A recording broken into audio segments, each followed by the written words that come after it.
What's good, YouTube, and welcome back to another video. Today we're going to be going over the entry role and what their job is within a team, or even if you're just pugging or playing some Premier games. Now, the entry role back in like 2016, 2017 was a little bit more concrete. The current meta is a little bit more adaptable, so nowadays sometimes you'll have entries being second players in, sometimes you'll have entries being third in, and sometimes you'll have even oppers being first in. And the reason why the entry role is a little bit more adaptable in the current meta is because the current meta is the default meta where everyone just defaults around the map, and the whole point of a default is to gather info on the other team and figure out their setup. Usually how the nature of that goes is that if you get info that there's a gap somewhere, you want to take that gap. You're not going to have enough time for some player who's over here in T-spawn coming back from mid to go, hold on guys, I'm going to entry this round. And then you have to walk all the way over here to go entry a day. By that time, you might have missed your timings. The CTs might have rotated, got info that you're not mid.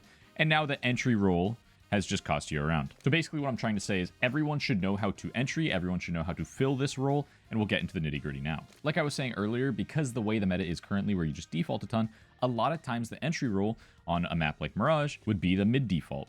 And the point of the mid default is to have a top mid smoke, window smoke, something like this, cross to box, and call the gap. Now, if you're doing a heavy mid default and you have multiple players around you, you want to take pathing that will get you traded because you are now the entry. If you're just doing this on a default and you're just solo crossing boxes and just chilling and you're calling gaps, then you're more of kind of a lurk in this round. But if you were to go for any splits, then you would be the first person going up con, the first person going up cat, the first person entering on the split. A good player to model the entry role off of on a map like Mirage is Kerrigan. Every single mid default, he is the guy who's getting sent out mid, and every single strat that they run, he's the one who's getting sent out first. And usually the reason why callers are the ones who are in the entry role is because it's a space creating role. You are the one who's seeing the most info on the map. You have the info on the gaps. You set up your teammates, and I'll use this as an example. If that means that, let's say you have info that the CTs are playing 3A, and you guys want to do a cat split, awesome, re-smoke window, let's say you smoke into con, and then you're the first one going up cat, again, taking good pathing, which I'll get into later. This also means that if he's solo mid and you want to fake a split or something like this, he is going to be the one who's faking the split.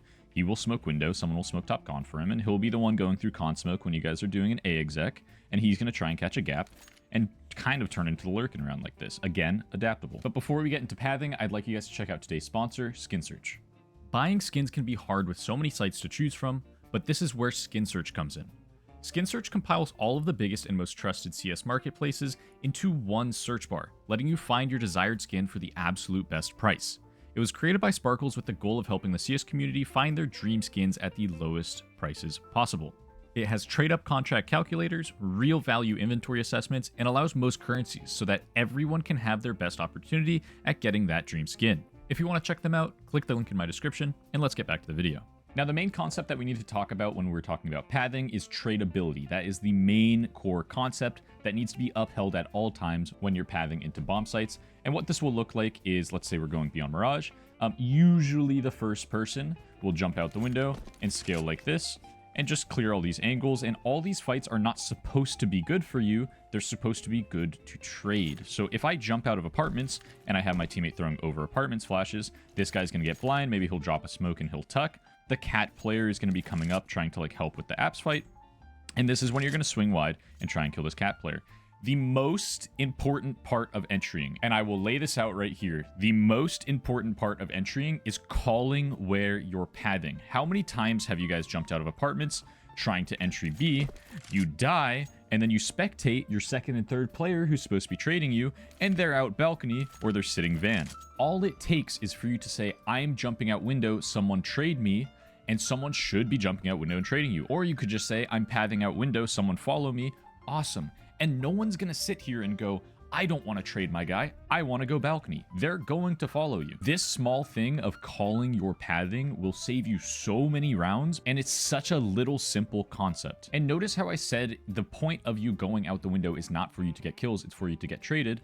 A lot of times when you're the entry frag, you're not going to get a kill before you die. A lot of times when you're entry fragging, you're just going to die and rely on that second or third player to trade you. Another super huge concept when entering is you need to accept this. How many times have you guys done an A execute and the first player runs out and just sits Tetris?